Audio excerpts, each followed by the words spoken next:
Good morning all. എല്ലാവർക്കും marketing മാനേജ്മെൻറ്റിൻ്റെ മറ്റൊരു ക്ലാസ്സിലേക്ക് സ്വാഗതം. മറ്റൊരു ക്ലാസ്സിൽ നമ്മൾ ലോജിസ്റ്റിക് അതുപോലെ തന്നെ ലോജിസ്റ്റിക് മാനേജ്മെൻറ്റ് എന്നുള്ള ആ ഒരു ഭാഗത്തിലൂടെയാണ് കടന്നു പോയത്. അപ്പോൾ അതിൽ തന്നെ കുറച്ച് ഭാഗം കൂടെ അതിൻ്റെ കണ്ടിന്യൂവേഷൻ ആയിട്ടുള്ള കുറച്ച് ഭാഗം കൂടെ പറഞ്ഞു കഴിഞ്ഞുകൊണ്ട് നമുക്ക് എന്ത് ചെയ്യാം, ഈ ഒരു ഡെലിവറിങ് വാല്യൂ എന്നുള്ള ഈ ഒരു ചാപ്റ്റർ നമുക്ക് അവസാനിപ്പിക്കാം. അപ്പോൾ നമുക്ക് ഇനി ആ ഒരു ഭാഗത്തേക്ക് പറയാനുള്ളത് എന്താണെന്ന് വെച്ചാൽ key activities involved in logistic or logistic management എന്നുള്ള ഒരു ഭാഗമാണ്. അപ്പോൾ നമ്മൾ ലോജിസ്റ്റിക് എന്താണെന്നും ലോജിസ്റ്റിക് മാനേജ്മെൻറ്റ് എന്താണെന്നുള്ളത് നമ്മൾ കഴിഞ്ഞ ക്ലാസ്സിൽ നമ്മൾ പറഞ്ഞു കഴിഞ്ഞതാണ്. ലോജിസ്റ്റിക് എന്ന് പറഞ്ഞു കഴിഞ്ഞാൽ നമ്മളെന്താണ് മൂവിങ് ആണ്, ഫിസിക്കൽ ഡിസ്ട്രിബ്യൂഷനാണ് എന്നുള്ള കാര്യം നമ്മളിവിടെ കഴിഞ്ഞ ക്ലാസ്സിൽ നമ്മളിവിടെ പറഞ്ഞിട്ടുണ്ടായിരുന്നു. Logistic is the process of getting product and services where they are required and whenever they are decide. എപ്പോഴാണോ ഒരു കസ്റ്റമർക്ക് അത് ആവശ്യം അല്ലെങ്കിൽ എവിടെയാണോ ആവശ്യം ആ ഒരു സ്ഥലത്തേക്ക് അത് എന്ത് ചെയ്യുക, ആ ഒരു കറക്റ്റ് സമയത്തേക്ക് അത് എത്തിച്ചു കൊടുക്കുന്ന പ്രോസസ്സാണ് നമ്മൾ ലോജിസ്റ്റിക് എന്ന് പറഞ്ഞിട്ടുണ്ടായിരുന്നു.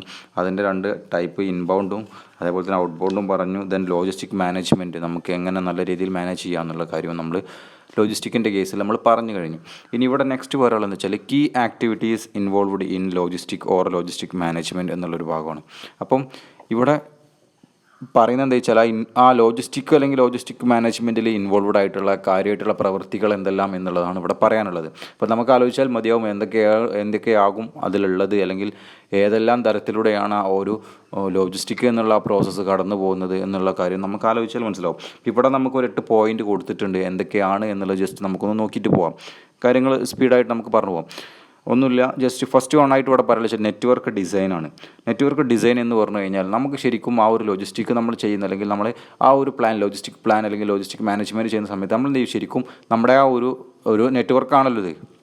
സപ്ലയർ അടുത്ത് നിന്ന് നമ്മുടെ അടുത്തേക്ക് എത്തിയിട്ട് നമ്മുടെ അടുത്ത് നിന്ന് കസ്റ്റമർ അടുത്തേക്ക് എത്തിച്ച് കൊടുക്കുക എന്ന് പറഞ്ഞാൽ തന്നെ അവിടെ എന്തായി, 2-3 ആളുകൾ തമ്മിലുള്ള ഒരു ലിങ്കിങ് അവിടെ വരും. അപ്പോൾ ആ ലിങ്കിങ് കറക്റ്റായിട്ട് നമ്മൾ എന്ത് ചെയ്യണം, ഒരു നെറ്റ്വർക്ക് നമ്മളൊരു ഡിസൈൻ ചെയ്ത് വെക്കണം. എന്നാലേ നമുക്ക് എന്ത് ചെയ്യാറ്റുള്ളൂ, ആ ഒരു സ്മൂത്തായിട്ട് നമുക്ക് കാര്യങ്ങൾ ചെയ്ത് കൊടുക്കാൻ വേണ്ടിയിട്ട് പറ്റുള്ളൂ. ഇപ്പം നമുക്ക് എന്താണ്, ഒരു സാധനം എവിടെ നിന്ന് പർച്ചേസ് ചെയ്യണം, അതുപോലെ തന്നെ അത് എത്തിയിട്ട് നമ്മുടെ ഏത് പ്ലാന്റിലേക്ക് കൊണ്ടുവന്നിട്ടാണ് അതിൻ്റെ എന്ത് ചെയ്യേണ്ടത്, അത് മാനുഫാക്ചറിങ് ചെയ്യേണ്ടത്. ദെൻ അതിൻ്റെ ശേഷം നമ്മളത് അവിടെ നിന്ന് ഏത് സ്റ്റോറേജ് അല്ലെങ്കിൽ ഏത് വെയർ ഹൗസിലേക്ക് മാറ്റണം. ദെൻ വെയർ ഹൗസിൽ നിന്ന് മാറ്റിയിട്ട് അത് ലാസ്റ്റ് കൺസ്യൂമർ കയ്യിലേക്ക് നമുക്ക് എങ്ങനെ എത്തിക്കണം എന്നുള്ള രീതിയിലുള്ള ഒരു നെറ്റ്വർക്കിനെ നമ്മൾ ഓൾറെഡി നമ്മൾ എന്ത് ചെയ്യണം, ഡിസൈൻ ചെയ്തിട്ട് നമ്മൾ സെറ്റാക്കി വെക്കണം. ഇല്ലാന്നുണ്ടെങ്കിൽ എന്താണ്, അതിൻ്റെ സ്മൂത്ത് റണ്ണിങ്ങിനെ അത് ബാധിക്കും. ഇല്ലാതെ എന്താണ്, നമുക്ക് ആ ഒരു കാര്യങ്ങളെല്ലാം കറക്റ്റ് അല്ല എന്നുണ്ടെങ്കിൽ അതെന്ത് ചെയ്യും, ഇവിടെ പറയുന്നത് this network is record to determine the number and location of manufacturing plants, warehouse, material handling equipments etcetera. അപ്പോൾ എന്താണ്, ഒരു ലോജിസ്റ്റിക്കിൻ്റെ എഫിഷ്യൻറ്റ് വർക്കിന് ആവശ്യമായിട്ടുള്ള ഈ ഒരു കാര്യങ്ങളെല്ലാം നമ്മൾ ഓൾറെഡി നമ്മൾ എന്ത് ചെയ്യണം, ശരിക്കും ഡിറ്റർമൈൻ ചെയ്തിട്ട് വെക്കണം എന്നുള്ളതാണ് ഇവിടെ ഫസ്റ്റ് പറയുന്നത്. അതാണ് നെറ്റ്വർക്ക് ഡിസൈൻ എന്ന് പറയുന്നത്.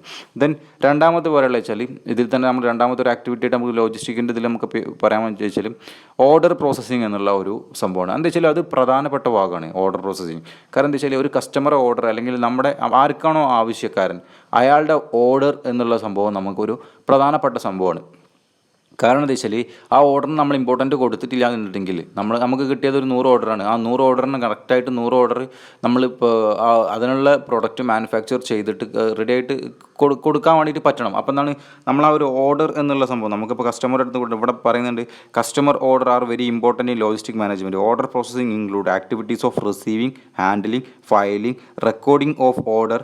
Here management has to ensure that order processing is accurate, reliable and fast. ഇവിടെ പറയുന്നത് ഓർഡർ പ്രോസസ്സിംഗ് എന്ന് പറഞ്ഞു കഴിഞ്ഞാൽ ഒരു ചെറിയ ഒരു പ്രോസസ്സല്ല. അതിൽ എന്തൊക്കെ കാര്യങ്ങൾ കിടക്കുന്നുണ്ട്. എന്താണ്, ആ ഒരു ഓർഡർ നമുക്ക് വരുന്നത്, അതുപോലെ തന്നെ അത് ഹാൻഡിൽ ചെയ്യുക, അത് നല്ല രീതിയിൽ ഹാൻഡിൽ ചെയ്യുക, കൈകാര്യം ചെയ്യുന്ന കാര്യത്തിൽ. ദെൻ അത് ഫയൽ ചെയ്യണം. ദെൻ എന്താണ്, ആ ഓർഡറിനെ എന്ത് ചെയ്യണം, നമ്മൾ റെക്കോർഡ് ചെയ്ത് വെക്കണം. ദെൻ അതാണ് എന്ത് ചെയ്ത് ഒരു ഓർഡർ എന്ന് പറഞ്ഞു കഴിഞ്ഞാൽ നമുക്കൊരു വലിയ പ്രോസസ്സ് തന്നെയാണ്. കാരണം വെച്ചാൽ ഓർഡർ വരുന്നത് പല വഴിക്കാവാം, പല രീതിയിലാവാം. ഇപ്പോൾ മെയിൽ ത്രൂ വരാം, അല്ലെങ്കിൽ ഫോൺ ത്രൂ വരാം. ഈ ഓർഡറിനെല്ലാം നല്ല രീതിയിൽ നമ്മൾ എന്ത് ചെയ്യണം, റിസീവ് ചെയ്യണം, സ്വീകരിക്കണം.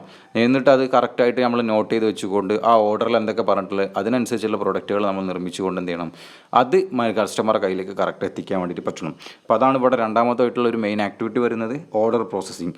Then third one procurement. Procurement എന്ന് പറഞ്ഞാൽ നമ്മളെന്താണ്, ശരിക്കും അത് നമ്മൾ കരസ്ഥമാക്കുക അല്ലെങ്കിൽ അത് റെഡിയാക്കിയത്. ഇപ്പോൾ നമ്മളെന്താണ്, നമുക്ക് വന്നിട്ടുള്ള ഓർഡറിനനുസരിച്ച് കൊണ്ട് നമുക്ക് എന്തെല്ലാം റോ മെറ്റീരിയൽസ് വേണം, എന്തെല്ലാം ഐറ്റംസ് നമുക്ക് ഈ ഒരു ഓർഡറിനനുസരിച്ച് നമ്മൾ സാധനങ്ങൾ പ്രൊഡ്യൂസ് ചെയ്യാൻ നമുക്ക് ആവശ്യമുണ്ട് എന്നീ സാധനങ്ങളെല്ലാം നമ്മൾ എന്ത് ചെയ്യുക, നമ്മൾ അവിടെ നമുക്ക് ഒരുപാട് സപ്ലൈസ് ഉണ്ടാവും റോ മെറ്റീരിയൽസ് തരുന്നത്. അപ്പോൾ ഈ റോ മെറ്റീരിയൽസ് തരുന്ന ആളുകളുടെ അടുത്ത് നിന്നെല്ലാം എന്ത് ചെയ്യുക, അതിനാവശ്യമായിട്ടുള്ള പ്രൊഡക്റ്റുകളെല്ലാം നമ്മൾ എന്ത് ചെയ്യുക, നമ്മൾ കരസ്ഥമാക്കിക്കൊണ്ട് നമ്മളെ പ്ലാന്റിലേക്ക് എത്തിക്കുക. എന്നിട്ട് ആ പ്ലാന്റിലേക്ക് എത്തിച്ചിട്ട് അതിനനുസരിച്ച് എന്ത് ചെയ്യുക, നമ്മൾ പ്രൊഡക്ഷൻ സ്റ്റാർട്ട് ആവാനുള്ള പരിപാടികൾ തുടങ്ങുക. അപ്പോൾ അതാണ് പ്രൊക്യൂർമെൻറ്റ് എന്ന് പറഞ്ഞാൽ എന്താണ്, നമുക്ക് ആവശ്യമായിട്ടുള്ള നമ്മളൊരു ഓർഡർ കവർ ചെയ്യാൻ ആവശ്യമായിട്ടുള്ള സാധനങ്ങളെല്ലാം എന്ത് ചെയ്യുക, നമുക്ക് ആവശ്യമായിട്ടുള്ള സപ്ലൈസിൻ്റെ കയ്യിൽ നിന്ന്, നമുക്ക് എവിടെയാണ് സപ്ലൈസ് അവരുടെ കയ്യിൽ നിന്ന് നമ്മൾ എന്ത് ചെയ്യുക, ഏറ്റെടുത്തുകൊണ്ട് അല്ലെങ്കിൽ നമ്മൾ എന്ത് ചെയ്യുക, അവരുടെ അടുത്ത് നിന്ന് കരസ്ഥമാക്കിക്കൊണ്ട് നമ്മളെ പ്ലാന്റിലേക്ക് എത്തിക്കുന്ന പരിപാടി. ദെൻ ഫോർത്ത് വൺ പറയാനുള്ള വെച്ചാൽ മെറ്റീരിയൽ ഹാൻഡ്ലിങ് എന്ന് പറഞ്ഞു കഴിഞ്ഞാൽ അതുപോലെ തന്നെ വലിയൊരു പ്രോസസ്സാണ്. നമ്മുടെ കയ്യിൽ ഒരുപാട് റോ മെറ്റീരിയൽസ് നമ്മൾ ഒരുപാട് പർച്ചേസ് ചെയ്ത് പ്രൊക്യൂർ ചെയ്തുകൊണ്ട് നമ്മൾ പ്ലാന്റിലേക്ക് എത്തിച്ചു കഴിഞ്ഞു. അത് നല്ല രീതിയിൽ മാനേജ് ചെയ്തില്ല എന്നുണ്ടെങ്കിൽ പ്രശ്നം എന്താ വെച്ചാൽ നമുക്ക് ഒരുപാട് വേസ്റ്റ് വരും. അതുപോലെ തന്നെ നമുക്ക് എന്താണ് ഒരുപാട് പ്രശ്നങ്ങൾ അതിൽ വരാനുണ്ട്. കാരണം വെച്ചാൽ നമ്മൾ പർച്ചേസ് അല്ലെങ്കിൽ നമ്മൾ പ്രൊക്യൂർ ചെയ്ത ഈ ഒരു റോ മെറ്റീരിയൽസ് എല്ലാം നമ്മൾ ആദ്യം എന്ത് ചെയ്യണം, നല്ല രീതിയിൽ നമ്മളെ പ്ലാന്റിൽ സ്റ്റോറിൽ കൊടുത്തിട്ട് നമ്മൾ സ്റ്റോറേജ് ചെയ്ത് വെക്കണം.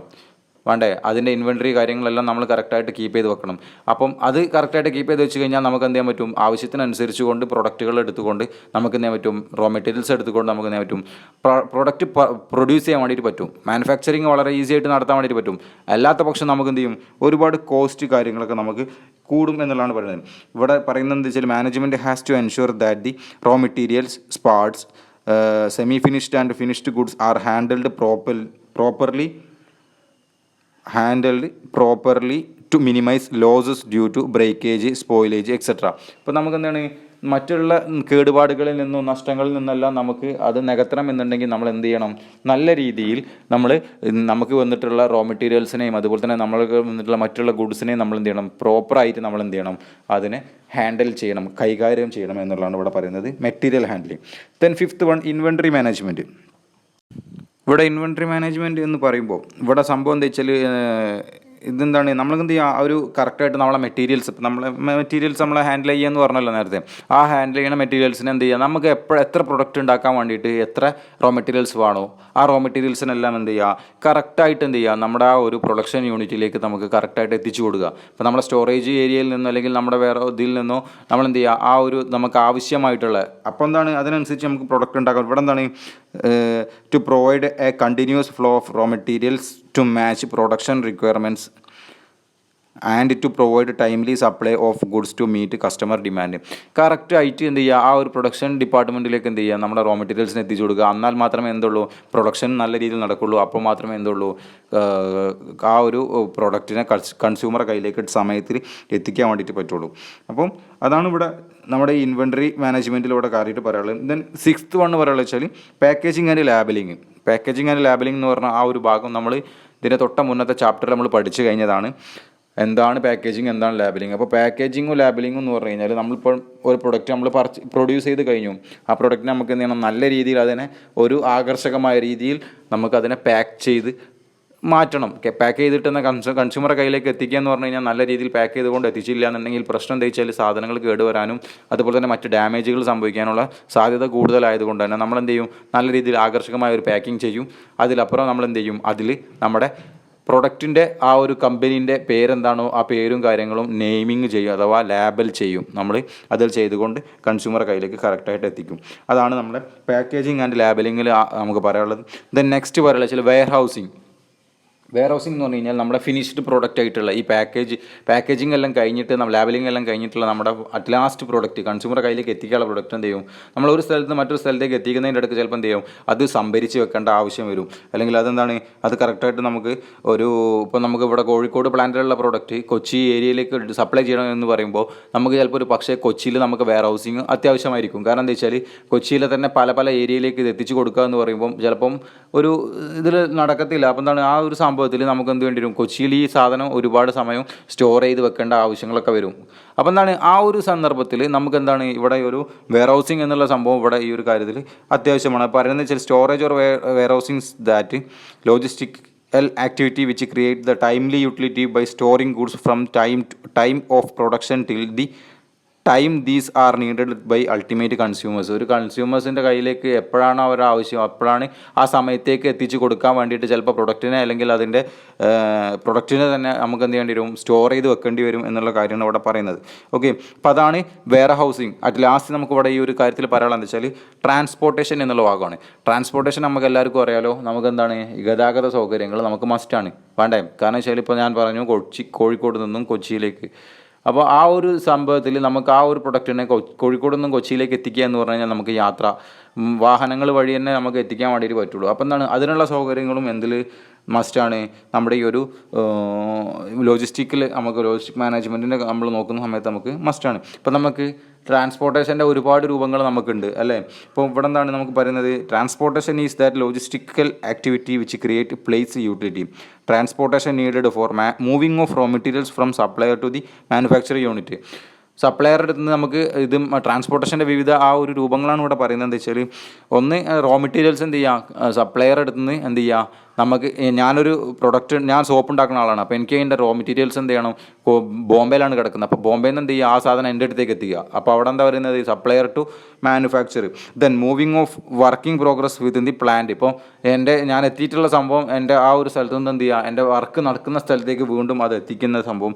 Moving of finished goods from the plant to the final കൺസ്യൂമറുടെ കയ്യിലേക്ക് കറക്റ്റാക്കി എത്തിച്ചു കൊടുക്കുക. അപ്പോൾ ഇതിനൊക്കെ നമുക്ക് എന്താണ്, അത് മൂവിങ് ചെയ്യാൻ, ഒരു പ്രൊഡക്റ്റിനെ ഒരു സ്ഥലത്ത് നിന്ന് മറ്റൊരു സ്ഥലത്തേക്ക് മൂവ് ചെയ്യാൻ അതിനാവശ്യം നമുക്ക് എന്താണ്, അതിന് നമുക്ക് ട്രാൻസ്പോർട്ടേഷൻ മസ്റ്റാണ്. അപ്പോൾ അത്രയാണ് നമുക്ക് പ്രധാനമായിട്ടുള്ള ഒരു കീ ആക്ടിവിറ്റീസ് ആയിട്ട് നമുക്ക് ലോജിസ്റ്റിക് അല്ലെങ്കിൽ ലോജിസ്റ്റിക് മാനേജ്മെൻറ്റിൽ നമുക്ക് പറയാനുള്ളത്. അപ്പോൾ ഇത് ഈസി ആയിട്ടുള്ള ഭാഗമാണ്, അതുകൊണ്ടാണ് ഞാൻ ഇത്രയും ഒരു സ്പീഡായിട്ട് കാര്യങ്ങൾ പറഞ്ഞു പോയിട്ടുള്ളത്. നിങ്ങൾ എന്ത് ചെയ്യുക, കറക്റ്റായിട്ട് അത് നോട്ട് ചെയ്ത് വെക്കുക. ഇനി നമുക്ക് ഇതിൽ നമുക്ക് പറയാനുള്ളത് വെച്ചാൽ ഈ ലോജിസ്റ്റിക് മാനേജ്മെൻറ്റിൻ്റെ ലക്ഷ്യം അല്ലെങ്കിൽ അതിൻ്റെ ഒബ്ജക്റ്റീവ്സ് എന്താണ് എന്നുള്ളതാണ് ഇനി നമുക്ക് പറയാനുള്ളത്.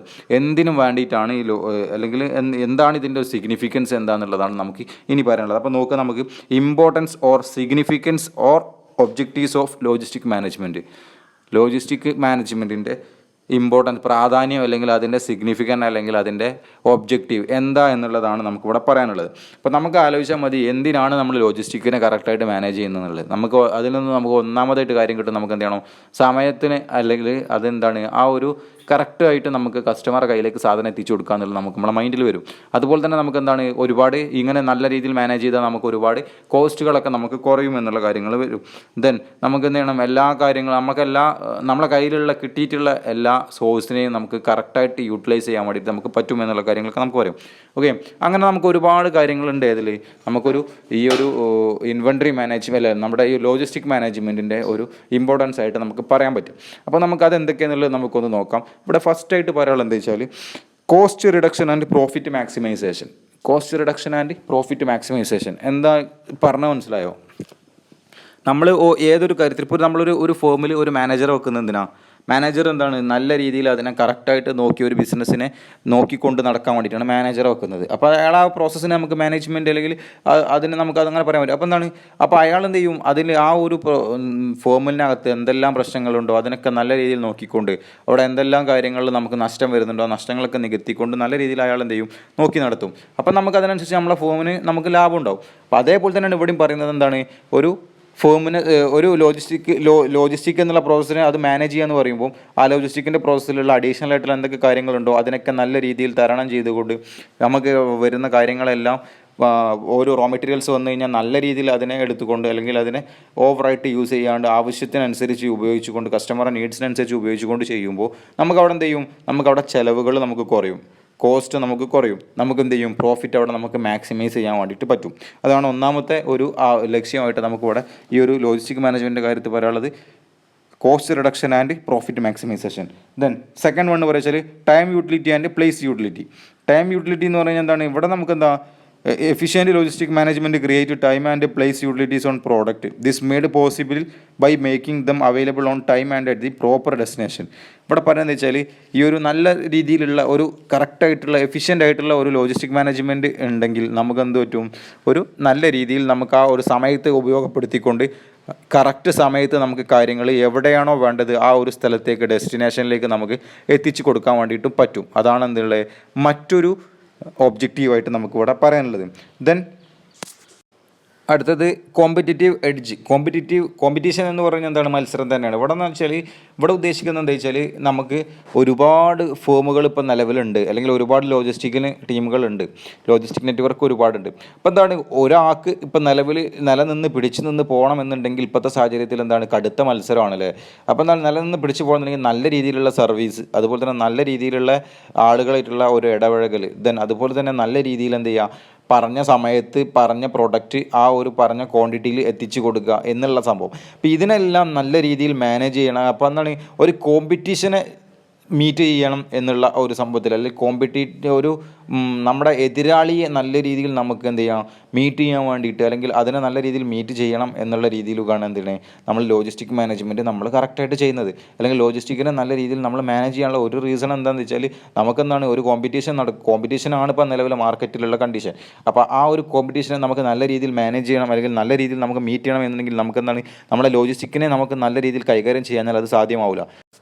അപ്പോൾ അതാണ് ഇവിടെ പറഞ്ഞിട്ടുള്ള കോമ്പറ്റീറ്റീവ് എഡ്ജ് എന്നുള്ളതിനെ കൊണ്ട്. Then fourth one, effective communication system.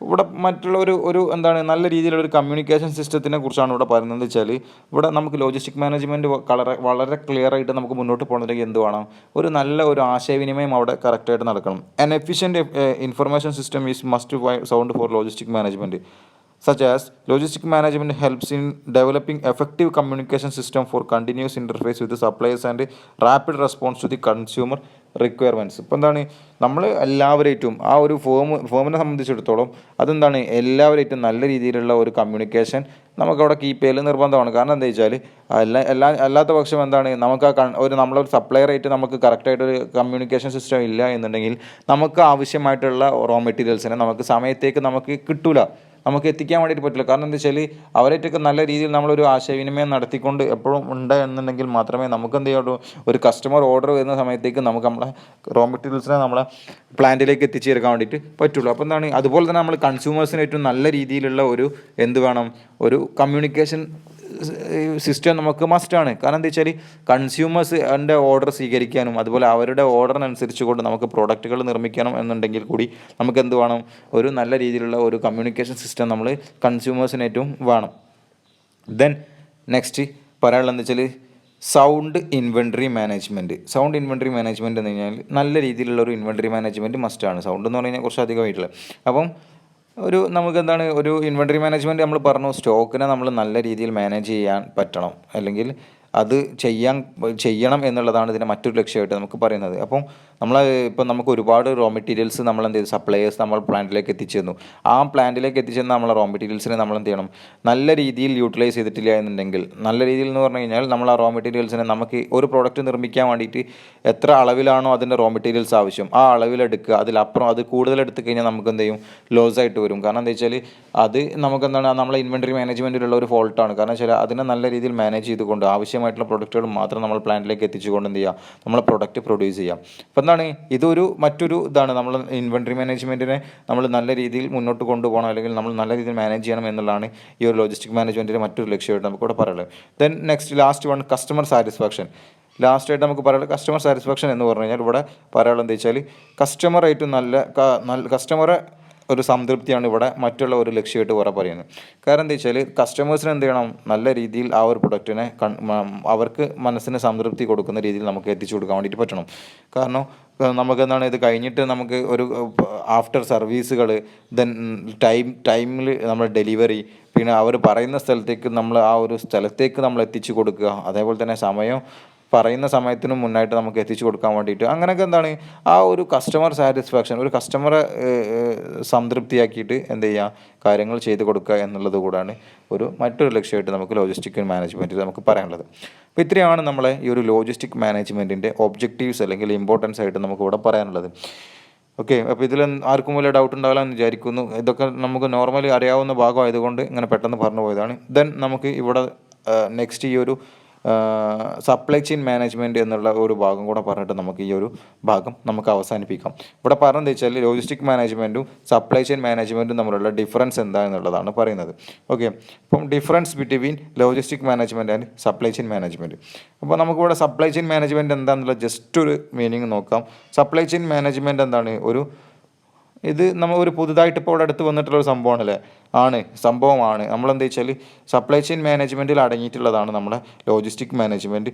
അപ്പം ഈ പഴയ ലോജിസ്റ്റിക് മാനേജ്മെൻറ്റിൻ്റെ എന്താണ് ഒരു പുതിയ രൂപം എന്നുള്ളത് നമുക്ക് വേണമെങ്കിൽ പറയാം സപ്ലൈ ചെയിൻ മാനേജ്മെൻറ്റിനെ. കാരണം എന്താ വെച്ചാൽ ഇതെന്താണ്, ഇതിന് കറക്റ്റായിട്ട് ആ ഒരു സപ്ലൈ ചെയിൻ നമ്മളെ ഒരു പ്രൊഡക്റ്റ് നമ്മൾ എത്തിച്ചു കൊടുക്കുന്നതിന് ഒരു ചങ്ങല എന്നുള്ള, അല്ലെങ്കിൽ ഒരു ശ്രേണി, അല്ലെങ്കിൽ ഒരു സീരീസ് എന്നുള്ളത് നമുക്ക് കൊണ്ട് പറയാൻ വേണ്ടിയിട്ട് പറ്റും. അപ്പോൾ ഇവിടെ എന്താണ് നമുക്ക് പറയുന്നത്, സപ്ലൈ ചെയിൻ നമുക്ക് പറയാൻ പറ്റും the coordination and management of the supply chain activities are known as supply chain management. ഇപ്പോൾ നമ്മുടെ ഈ ഒരു പ്രൊഡക്റ്റ് ഒരു ഡിസ്ട്രിബ്യൂഷൻ ചെയ്യുന്നതിൽ ഒരുപാട് ചെയിനുകളുണ്ട്. Chain means ശൃംഖലകളുണ്ട്. ഇപ്പോൾ ഒരു കൺസ്യൂമർ എടുത്തുകൊണ്ട് ഒരു പ്രൊഡക്റ്റ്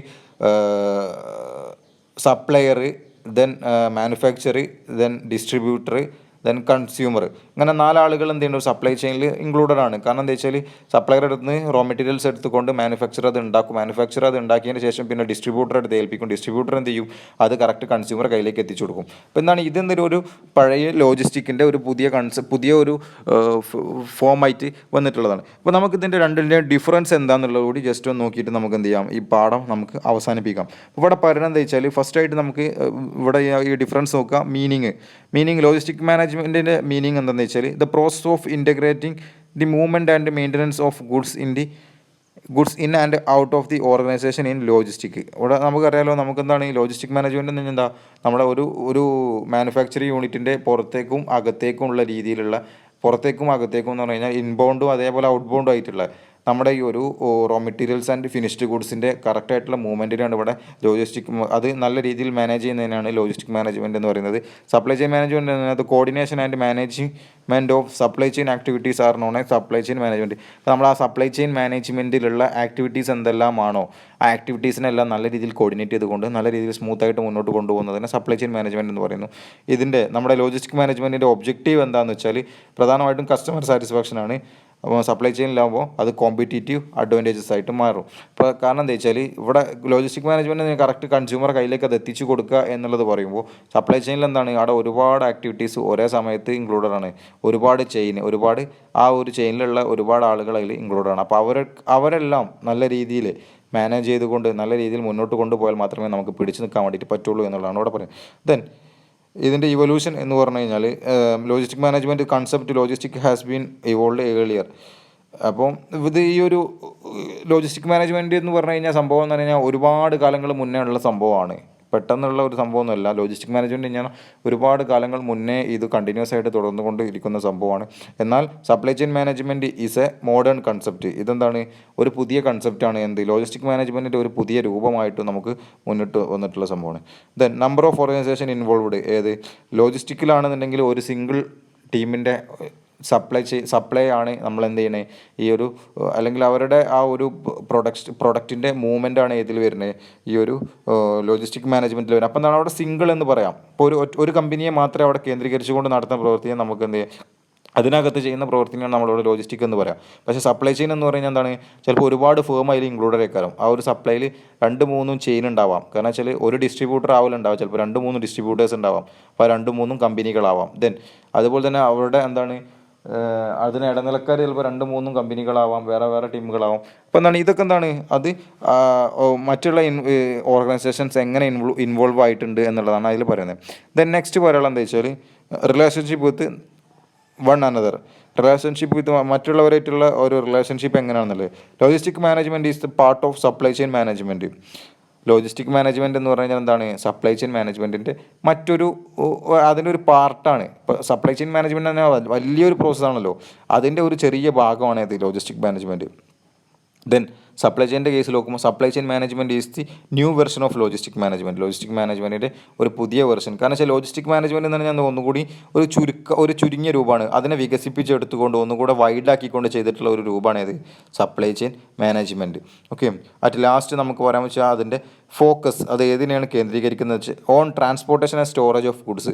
ഇവിടെ മെയിനായിട്ടും എന്താണ് നമ്മൾ ലോജിസ്റ്റിക് എന്നുള്ളത് നമ്മൾ പറഞ്ഞപ്പോൾ എന്താ പറഞ്ഞത്, അവിടെ നമ്മൾ മൂവ്മെൻറ്റ് ഓഫ് ഗുഡ്സ് ആണല്ലേ പറഞ്ഞത്. അപ്പോൾ ഇവിടെ അതന്നെയാണ് ഇവിടെ മെയിൻ ചെയ്യുന്നത് എന്താണ് on transportation and storage of goods. മെയിനായിട്ടും അവർ ഫോക്കസ് ചെയ്യുന്നത് എന്താ വെച്ചാൽ നമ്മളെ ഈ ഒരു പ്രോഡക്റ്റ് ഫിനിഷ്ഡ് ഗുഡ്സിനെയും അതുപോലെ റോ മെറ്റീരിയൽസിനെയും ഒരു സ്ഥലത്ത് മറ്റൊരു സ്ഥലത്തേക്ക് എത്തിക്കാനും അതിനെ സംഭരിക്കുക എന്നുള്ള കാര്യമാണ് നമ്മൾ പ്രധാനമായിട്ടും ലോജിസ്റ്റിക് മാനേജ്മെൻറ്റിലൂടെ നമ്മൾ ഫോക്കസ് ചെയ്യുന്നത്. എന്നാൽ സപ്ലൈ ചെയിൻ മാനേജ്മെൻറ്റിൽ on finished product and customer. Supply chain മാനേജ്മെൻറ്റിൽ എന്താണ് കറക്റ്റായിട്ട് ആ ഒരു പ്രൊഡക്റ്റിനെ ഒരു ഫിനിഷ്ഡ് ഗുഡ്സിന് എന്ത് ചെയ്യുക, കൺസ്യൂമർ കയ്യിലേക്ക് എത്തിച്ചു കൊടുക്കുക എന്നുള്ള കാര്യങ്ങളാണ് സപ്ലൈ ചെയിൻ മാനേജ്മെൻറ്റിലൂടെ നമുക്ക് പറയാനുള്ളത്. ഓക്കെ, അപ്പോൾ ഇത്രയും കാര്യങ്ങളാണ് നമ്മളെ ഈ ഒരു സപ്ലൈ ചെയിൻ ആൻഡ് ലോജിസ്റ്റിക് മാനേജ്മെൻറ്റിൽ നമുക്ക് ഇവിടെ പറയാനുള്ളത്. അപ്പം ഇന്നത്തെ ഈ ഒരു ഭാഗം എന്ന് പറഞ്ഞു കഴിഞ്ഞാൽ പ്രധാനമായിട്ടും നമ്മൾ പറഞ്ഞിട്ടുള്ളത് ലോജിസ്റ്റിക് മാനേജ്മെൻറ്റ്, അതേപോലെ തന്നെ ലോജിസ്റ്റിക് എന്നുള്ള ആ ഒരു കാര്യത്തിലാണ് നമ്മൾ പറഞ്ഞിട്ടുള്ളത്. അപ്പോൾ ലോജിസ്റ്റിക് എന്താണെന്നുള്ളതിനെ കുറിച്ചുള്ള നല്ലൊരു ഐഡിയ എല്ലാവർക്കും കിട്ടിയിട്ടുണ്ടാവും എന്ന് ഞാൻ വിചാരിക്കുന്നു. അപ്പോൾ ഈ ഒരു ഭാഗം നിങ്ങൾ ജസ്റ്റ് ഒന്ന് നോക്കി പോവുക. ലോജിസ്റ്റിക് എന്താണെന്നുള്ളത് നിങ്ങൾ നല്ല രീതിയിൽ പഠിക്കുക, അതിൻ്റെ ബാക്കി കാര്യങ്ങളും നിങ്ങളൊന്ന് നോക്കുക. ഓക്കെ, അപ്പോൾ ഇത്രയാണ് നമുക്കിവിടെ പറയാനുള്ളത്. ഇനി ഈ ഒരു ഭാഗത്തേക്ക് ആർക്കെങ്കിലും എന്തെങ്കിലും ഡൗട്ട് ഉണ്ടെന്നുണ്ടെങ്കിൽ അത് ക്ലിയർ ചെയ്ത് പോകണം. എന്തെങ്കിലും ഡൗട്ട് ഉണ്ടെങ്കിൽ എൻ്റെ അടുത്ത് നേരിട്ട് ചോദിക്കണം. നമുക്ക് ഇതോടുകൂടി നമ്മുടെ ഈ ഒരു ചാപ്റ്റർ ഇവിടെ അവസാനിക്കുകയാണ്. മാർക്കറ്റിംഗ് മാനേജ്മെൻറ്റ് എന്നുള്ള ഈ ഒരു ഭാഗം നമ്മളിവിടെ അവസാനിക്കുകയാണ്. അപ്പം നമ്മൾ ഇത്രയും ഇന്നൊക്കെ ഈ ഒരു അവസാനമായിട്ടുള്ള ഈ ഒരു ചാപ്റ്ററിൽ എടുത്തിട്ടുള്ള കാര്യങ്ങളെല്ലാം എല്ലാവരും നല്ല രീതിയിൽ നോട്ട് ചെയ്ത് പോകണം. എന്തെങ്കിലും ഡൗട്ടോ കാര്യങ്ങളോ ഉണ്ടെങ്കിൽ എൻ്റെ അടുത്ത് ചോദിക്കണം. ഓക്കെ, അപ്പോൾ ഇനി നമുക്ക് എന്ത് ചെയ്യാം, നെക്സ്റ്റ് പുതിയ ഒരു സബ്ജക്റ്റിലേക്ക് നമുക്ക് കടക്കണം. ഇതോടുകൂടി നമ്മുടെ മാർക്കറ്റിംഗ് മാനേജ്മെൻറ്റ് ഇവിടെ അവസാനിക്കുകയാണ്. ഓക്കെ, അപ്പോൾ എന്തെങ്കിലും ഡൗട്ടോ കാര്യങ്ങളോ ഉണ്ടെങ്കിൽ നേരിട്ട് എൻ്റെ അടുത്ത് ചോദിക്കാം. അപ്പം ഇനി നമുക്ക് നെക്സ്റ്റ് ക്ലാസ്സിൽ നെക്സ്റ്റ് ഒരു സബ്ജക്റ്റുമായിട്ട് നമുക്ക് കാണാം. Anyway, thank you.